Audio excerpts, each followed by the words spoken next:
Bonjour et bienvenue sur le podcast pour un plein épanouissement affectif et cognitif.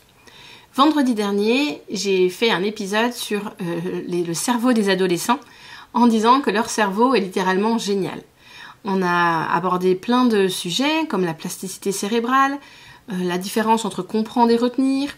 J'ai utilisé la métaphore de la forêt, ce qui m'a emmené aussi à parler un peu de procrastination, et on a terminé avec la mémoire de travail et la mémoire à long terme. Donc si vous n'avez pas écouté l'épisode de la semaine dernière, je vous invite évidemment à commencer par celui-là et à revenir sur celui-ci ensuite. Aujourd'hui, on va continuer en parlant des deux stratégies qui sont vraiment compatibles avec le fonctionnement du cerveau. Ce sujet me passionne et depuis peu, j'accompagne des collégiens, 6e, 5e, 4e, pour leur permettre d'apprendre à apprendre. Et dans cet accompagnement de 10 séances que je fais en ligne, mon but, c'est vraiment que les ados reprennent confiance en eux, si la confiance a été perdue, qu'apprendre redevienne un plaisir, si le plaisir a été perdu, et qu'ils aient des connaissances sur leur cerveau utiles pour mieux apprendre. Voilà. Leur donner des outils qui vont leur servir à apprendre de manière efficace, ou plus efficace, toute leur vie. Donc le programme de ces 10 séances, c'est de déconstruire les fausses croyances sur le cerveau et l'apprentissage pour acquérir des connaissances utiles, de leur donner des outils et des astuces pour mieux stocker les informations, de les aider à mieux restituer les informations stockées pour réussir les évaluations le jour J, et aussi savoir comment consolider ces informations stockées pour s'en souvenir plus longtemps. Voilà le programme de ces 10 séances. Donc la semaine dernière, on a vu déjà les 5 éléments les 5 éléments, plasticité cérébrale, comprendre et retenir, la métaphore de la forêt, la procrastination et mémoire de travail et mémoire à long terme. Donc aujourd'hui, on continue avec les deux stratégies.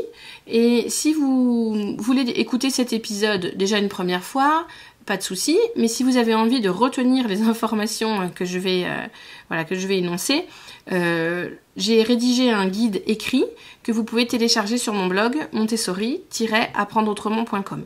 Voilà, le fait d'avoir le support écrit avec plein d'images aussi, je pense que ça peut faire un complément vraiment utile à cet épisode. Parce que voilà, sur un podcast, je pense que le podcast n'est pas forcément le meilleur format pour retenir tout ce que je vais dire aujourd'hui. Donc n'hésitez pas à télécharger ce guide gratuitement. Allez, on commence avec les deux stratégies. Donc la première, c'est d'activer vos neurones de manière répétée. Comme les connexions entre vos neurones doivent être activées plusieurs fois pour devenir plus fortes et plus efficaces, la première stratégie cruciale consiste à les activer de manière répétée. Donc cela signifie par exemple que pour apprendre votre leçon d'histoire, il faut pratiquer de manière répétée pour tracer ce sentier dans la forêt. Vous vous rappelez de la métaphore. Si votre enfant relit juste ou jette un coup d'œil à sa leçon en se disant c'est bon, je m'en rappellerai pour l'évaluation demain, il y a peu de chances que ça marche. En tout cas, ça ne sera pas la manière la plus efficace. Parce que juste lire ou jeter un coup d'œil à une leçon, ça ne sera pas très utile pour relier les neurones.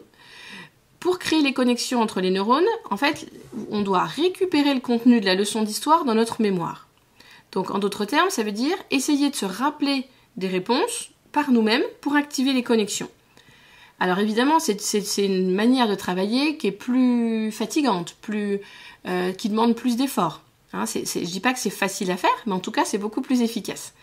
Le fait d'être engagé activement, c'est un des piliers de l'apprentissage, l'engagement actif, donc forcément on obtient de meilleurs résultats. Dans les 10 séances, quand j'accompagne les collégiens, je leur explique, je leur fais découvrir, parce que la plupart du temps ils ne connaissent pas, 2 outils, les flashcards et la feuille blanche. Donc on passe du temps à découvrir ces 2 outils, à les utiliser. Mais voilà, c'est vraiment 2 outils efficaces, parce qu'en fait on fait une hypothèse, et tout de suite, on peut vérifier si notre hypothèse était juste ou fausse. Et voilà, le cerveau fonctionne comme ça, a besoin qu'on se teste pour apprendre. Donc on fait une hypothèse et on voit si notre réponse est juste ou s'il y a besoin de réadapter.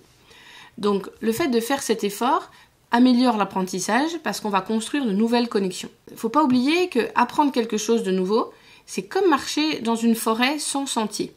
Au début, on va marcher lentement parce qu'on aura plein de branches à pousser pour pouvoir passer. Mais si on continue à marcher et à emprunter toujours ce même sentier, il y a un tracé, un sentier qui va commencer à se former, même si au début il n'y en avait pas. Et du coup, ça sera de plus en plus facile d'emprunter ce sentier. Voilà, il sera bien délimité. Quand on essaye de se rappeler de ce qu'on a appris et qu'on fait une erreur, ça nous permet en fait d'identifier les lacunes dans notre apprentissage. Et ça nous donne une indication du sentier là qui doit être encore travaillé. Donc le fait de se tester pour apprendre, ça permet d'obtenir de meilleurs résultats à notre évaluation que si on avait juste relu notre leçon ou surligné des passages de la leçon. Alors pourquoi ? Parce que les tests, le fait de se tester pour apprendre, ça exige qu'on récupère les informations des neurones dans lesquels elles sont stockées. Donc ça va activer nos connexions et contribuer à leur renforcement.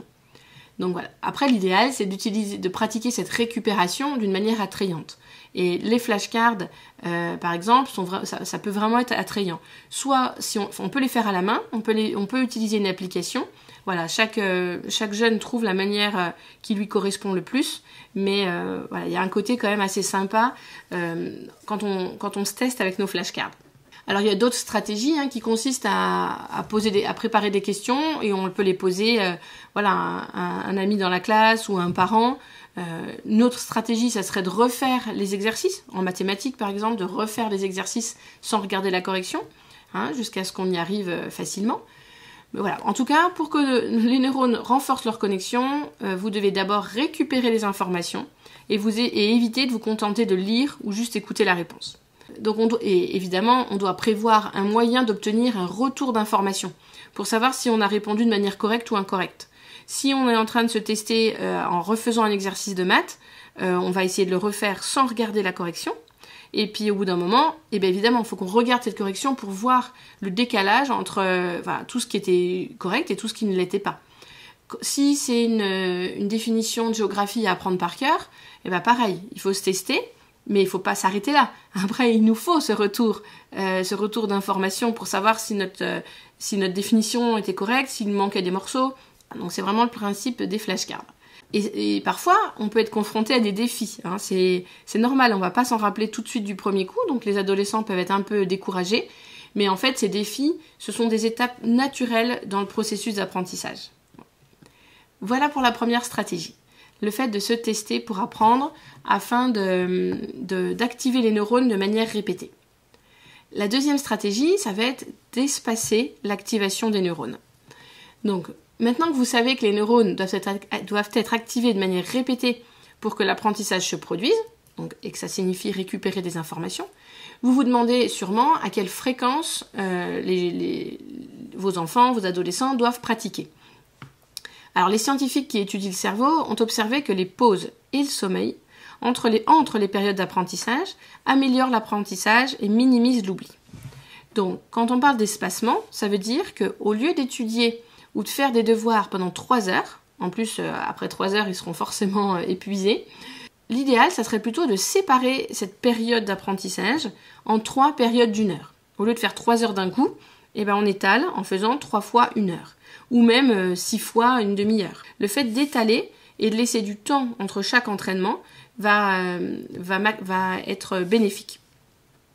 Donc, en espaçant les moments où on va récupérer les informations, on est d'accord, c'est pas juste lire la leçon d'histoire à plusieurs reprises en espaçant dans le temps.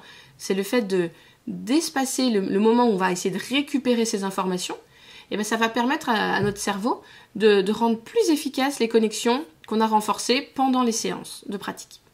Donc ça peut être des pauses de 20 minutes, par exemple, ou ça peut être des pauses plus longues, comme une nuit de sommeil. Quand on dort une nuit entre 2 séances d'entraînement, en fait c'est comme si on bénéficiait d'une séance d'entraînement de récupération gratuite. Parce que pendant notre sommeil, notre cerveau va réactiver les connexions entre les neurones qu'on a activées pendant la journée. Voilà, d'où l'intérêt de laisser du temps entre chaque séance de travail. Et lorsqu'on interrompt l'apprentissage et la pratique de récupération, notre cerveau il est plus activé que lorsqu'on apprend d'un seul coup en une longue session. Donc vous pouvez espacer votre travail, ou conseiller en tout cas à vos enfants de le faire, qu'il s'agisse de problèmes mathématiques à résoudre ou de définitions de géographie à mémoriser, c'est le même principe. Le fait d'espacer sera bénéfique. Et il faut garder à l'esprit que les informations qui ont été apprises précédemment, elles nécessiteront moins d'efforts pour être réapprises. Car l'entrelacement donne à notre cerveau le temps de se consolider. Donc la première fois que votre jeune va se tester avec ses flashcards et va essayer il va se tester avec. Récupérer l'information va être difficile. Il va manquer des morceaux d'information. Mais la fois suivante, ça sera déjà un petit peu plus facile. Et la fois suivante encore plus, et ainsi de suite. Donc du coup c'est encourageant parce qu'on se dit « Ah mais ouais, en fait je me rappelle beaucoup mieux que la dernière fois ». Et avec les groupes de collégiens que j'accompagne là, sur 10 séances, on a conçu ensemble un calendrier pour appliquer cette technique. Parce que juste le fait de connaître la technique, ce n'est pas suffisant. Évidemment, le but c'est qu'ils l'appliquent. Donc je conçois avec eux un calendrier pour les aider à mettre cet outil en pratique. Donc ce qu'on appelle la répétition espacée, c'est en anglais spaced repetition. C'est vraiment une technique qui consiste à répéter ce qu'on essaye de retenir, mais en espaçant les répétitions. Donc par exemple, il s'agit de répéter sur plusieurs jours un nouveau mot, ou un nouveau mot en anglais, en espagnol, ou une technique de résolution de problème.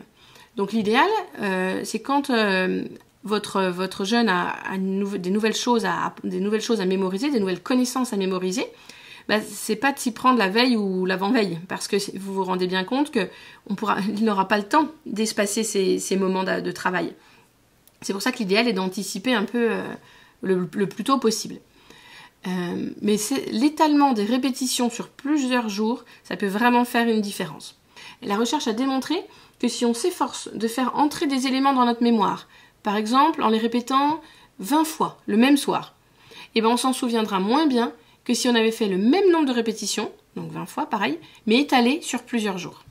Donc c'est comme monter le mur de briques, que la métaphore que j'avais utilisée là, du maçon qui monte son mur de briques en une journée ou en plusieurs jours. Voilà, si on ne laisse pas le temps au ciment de sécher, c'est-à-dire le temps aux connexions synaptiques de se former et de se renforcer, les fondations ne seront pas solides. Parce que le but, en principe, c'est pas juste de réussir l'évaluation. Alors même si c'est souvent l'objectif que les collégiens ont, le but, ça va être de s'en rappeler à plus long terme. Donc c'est important de laisser le temps aux connexions synaptiques de se former, de se renforcer. Voilà pour les deux stratégies. Évidemment, là je vous délivre cette connaissance un peu comme ça, mais pendant les séances avec les collégiens, on prend vraiment le temps de mettre ça en pratique. D'une fois sur l'autre, je vois ce qu'ils ont testé, ce qu'ils n'ont pas testé, on réajuste. Voilà, cette connaissance en tant que parent peut vous être utile, mais je pense que c'est important d'aller plus loin. Et en plus, en tant que parent, c'est pas forcément évident d'accompagner son adolescent dans les apprentissages scolaires. C'est souvent plus facile de travailler avec une personne extérieure. Il y aura pas le lien n'est pas du tout le même. Et donc voilà, si vous avez envie que vos adolescents exploitent à fond leur plein potentiel, n'hésitez pas à me contacter si vous voulez que votre enfant en profite, qu'il soit en 6e, 5e, 4e. Voilà, ce sont vraiment des outils qui vont leur permettre de mieux apprendre et d'être plus efficaces. Donc mieux réussir, mais surtout, pour moi, je vois pas juste mieux réussir au collège. Vraiment des outils qui pourront leur servir toute leur vie. Donc n'oubliez pas que vous pouvez télécharger le guide écrit qui reprend le contenu de ce podcast et de celui de la semaine dernière sur mon blog montessori-apprendreautrement.com. Et le cerveau de vos adolescents est littéralement génial et c'est maintenant que les changements dans la structure et l'organisation de leur cerveau sont les plus importants. Donc si ce contenu vous a plu, partagez-le et laissez-moi un commentaire ou 5 étoiles si vous écoutez cet épisode avec Apple Podcast. Et je vous dis à vendredi prochain.